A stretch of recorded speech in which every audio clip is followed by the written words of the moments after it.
नमस्कार विद्यार्थियों, आप सभी का बहुत बहुत स्वागत है। आज हम लखनवी अंदाज नामक इस पाठ का अंतिम वीडियो देख रहे हैं। आज के इस वीडियो में क्या कुछ जानने वाले हैं, आइए जानते हैं इस वीडियो के विषय बिंदु को जानकर। आज की इस वीडियो के विषय बिंदु इस प्रकार हैं। आज की इस वीडियो में हम सबसे पहले लखनवी अंदाज नामक इस पाठ का प्रसंग जानेंगे, यानी यह कुछ जानेंगे कि हम पिछली वीडियो में क्या कुछ पढ़ चुके हैं और कहानी में अब तक क्या क्या हो चुका है। इसके बाद हम इस पाठ को समझने का प्रयास करेंगे, कोशिश करेंगे कि यह पाठ हमें पूर्णतः समझ आ जाए और हम सभी परीक्षा की दृष्टि से इस पाठ का उत्तर देने को तैयार हो जाएं। आइए शुरू करते हैं ये वीडियो। कहानी में अब तक यह हुआ कि जो लखनवी नवाब हैं, नवाब साहब जो हैं, वो सेकंड क्लास के डिब्बे में ट्रैवल कर रहे हैं और अचानक से लेखक के आ जाने पर उन्हें असहजता का अनुभव हो रहा है। वो खीरे खाना चाहते हैं, किंतु क्योंकि लेखक अब सामने हैं तो इसलिए उन्हें खाने में झिझक महसूस हो रही है। फिर भी वो ये करते हैं कि खीरे को धोते हैं, छीलते हैं और काटते हैं, उस पर नमक मिर्च इत्यादि छिड़कते हैं और छिड़कने के बाद लेखक से पूछते हैं कि क्या वे खीरा खाएंगे, तो लेखक उन्हें मना कर देते हैं कि हम खीरा नहीं खाएंगे। आगे की कहानी में लेखक ने बनावटी जीवन शैली पर कटाक्ष किया है, यानी बनावटी जीवन शैली पर व्यंग किया है। उन्होंने बताया कि नवाबी तो कई वर्षों पहले समाप्त हो चुकी है, कई पीढ़ियों पहले समाप्त हो चुकी है, पर अब भी ये जो नवाबी अंदाज है वो इस देश से नहीं गया। कारण क्या है? कारण यह है सामंती वर्ग और निम्न वर्ग का जो संघर्ष है उसका वर्णन लेखक ने किया है और साथ ही लेखक ने नई कहानी के संदर्भ में अपने विचार प्रकट किए हैं। आइए जानते हैं वो विचार कौन से हैं, देखते हैं ये वीडियो। कुछ कठिन शब्दों के अर्थ इस प्रकार है। सतृष्ण, सतृष्ण मतलब प्यासी, वासना यानी भाव, इच्छा, और रसास्वादन, रसास्वादन यानी स्वाद लेना। तो कहानी में यह कुछ हुआ कि नवाब साहब ने सतृष्ण आंखों से नमक मिर्च के संयोग से चमचमाती खीरे की फांकों की ओर देखा। अब खिड़की के बाहर देखकर दीर्घ निश्वास लिया, दीर्घ निश्वास यानी लंबी सांस ली और उसे छोड़ दिया। खीरे की एक फांक उठाकर होंठों तक ले गए, फांकों को सूंघा, स्वाद के आनंद में पलकें मूंद गईं, मुंह में भराए पानी का घूंट गले से उतर गया। तब नवाब साहब ने फांकों को खिड़की से बाहर छोड़ दिया, यानी बाहर फेंक दिया। नवाब साहब खीरे की फांकों को नाक के पास ले जाकर वासना से रसवादन कर खिड़की से बाहर फेंकते गए। यानी जब लेखक ने खीरे को खाने से मना कर दिया तो जो नवाब साहब हैं उन्होंने खीरे खाए नहीं, इसलिए कि उनकी भाई नवाबी जो शान है उसके खिलाफ है वो खीरे खाना, क्योंकि खीरे जैसी तुच्छ वस्तु को एक नवाब खाए यह शोभा नहीं देता।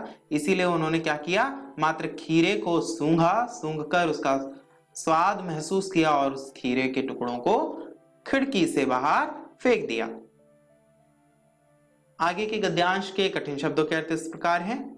तहजीब यानी शिष्टता, नफासत यानी स्वच्छता और नजाकत यानी कोमलता। नफीस या एब्स्ट्रैक्ट, नफीस का अर्थ होता है बढ़िया और एब्स्ट्रैक्ट का मतलब होता है अमूर्त। तो बात यह हुई कि नवाब साहब ने खीरे की सब फांक को खिड़की के बाहर फेंककर तौलिए से हाथ और होंठ पोंछ लिए और गर्व से गुलाबी आंखों से हमारी ओर देखा, मानो कह रहे हो यह है खानदानी रईसों का तरीका। अब यहां पर जो नवाब साहब हैं वो अपनी खानदानी जो तहजीब है उसको दिखा रहे हैं। अब दिखाने की क्या आवश्यकता है? बात यह है कि नवाब साहब जो हैं वो सेकंड क्लास के डब्बे में बैठे हैं, तो कहीं लेखक जो है वो उन्हें सामान्य सा व्यक्ति ना समझ ले, इसीलिए वो पहले तो लेखक को साथ खीरा खाने का न्योता देते हैं। फिर जब लेखक भी मना कर देते हैं, क्योंकि लेखक को भी पता है कि खीरा एक तुच्छ वस्तु है और नवाब के सामने खीरा खाना तो ये तुच्छता का संकेत है, इसलिए लेखक ने भी नहीं खाया। तो जब लेखक नहीं खा सकता, क्योंकि लेखक तो आम व्यक्ति है, पर नवाब उसे कैसे खा सकता है, इसलिए नवाब साहब ने उस खीरे को फेंक दिया और गुलाबी आंखों से यानी गुरूर भरी आंखों से लेखक की ओर देखा और कहा कि यही खानदानी रईसों का तरीका है। आगे नवाब साहब खीरे की तैयारी और इस्तेमाल से थक कर लेट गए, यानी जो मेहनत की थी नवाब साहब ने उससे वो थक गए थे और वो लेट गए। हमें तस्लीम में सिर खम कर लेना पड़ा, यानी रजामंदी में, यानी हाँ मिलाकर मान लेना पड़ा कि यह खानदानी तहजीब, नफासत और नजाकत, यानी लेखक ने नवाबी जो तहजीब है उसको मान लिया और लेखक ने सर पीट लिया। क्यों सर खम कर लिया? क्योंकि नवाब साहब ने अपनी इच्छा को मार दिया। क्यों मार दिया? नवाबी रईसी खानदानी तहजीब दिखाने के लिए, इसलिए उन्होंने खीरे को फेंक दिया, खाया नहीं, अपनी इच्छा भी मार दी। हम गौर कर रहे थे खीरा इस्तेमाल करने के इस तरीके को खीरे की सुगंध और स्वाद की कल्पना से संतुष्ट होने का सूक्ष्म, नफीस या एब्स्ट्रैक्ट तरीका जरूर कहा जा सकता है, परंतु क्या इस तरीके से उदर की तृप्ति भी हो सकती है क्या? अब यहां पर लेखक प्रश्न पूछ रहा, उदर का मतलब है पेट, तो वो कह रहा है कि भाई ये तो तुमने अपनी शानो शौकत के लिए दिखा दिया, पर क्या तुम्हारा पेट भरा? अब इस पर लेखक को संदेह है। आगे क्या हुआ आइए जानते हैं कठिन शब्द, फिर उसके बाद आगे की कहानी समझते हैं।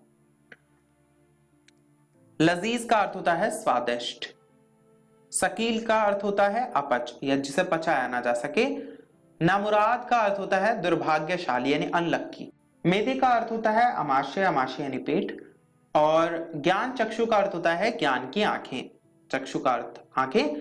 तो आगे लेखक कहता है कि नवाब साहब की ओर से भरे पेट के ऊंचे डकार का शब्द सुनाई दिया, यानी नवाब साहब ने एक ऊंची डकार ली और नवाब साहब ने हमारी ओर देखकर कहा कि खीरा लजीज होता है लेकिन होता है सकील, यानी जिसे पचाया नहीं जा सकता, नामुराद मेदे पर बोझ डाल देता है।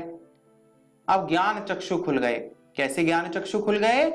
पहचाना, ये हैं नई कहानी के लेखक, यानी यहां पर लेखक एक व्यंग कर रहा है। कैसा व्यंग कर रहा है? यानी खीरे की सुगंध और स्वाद की कल्पना से पेट भर जाने का डकार आ सकता है, तो बिना विचार, घटना और पात्रों के लेखक की इच्छा मात्र से नई कहानी क्यों नहीं बन सकती? यहां पर लेखक व्यंग करता है, वो कहता है कि आजकल की जो नई कहानियां स्टार्ट हुई हैं, यानी जो नई कहानियां लिखी जा रही हैं, वो मात्र लेखक की इच्छा मात्र से लिखी जा रही हैं, न तो उसमें घटनाओं का कोई विशेष स्थान है, न ही विचारों का और न ही पात्रों का। तो यहां पर लेखक व्यंग करता है, नई कहानी की प्रवृत्ति बताता है।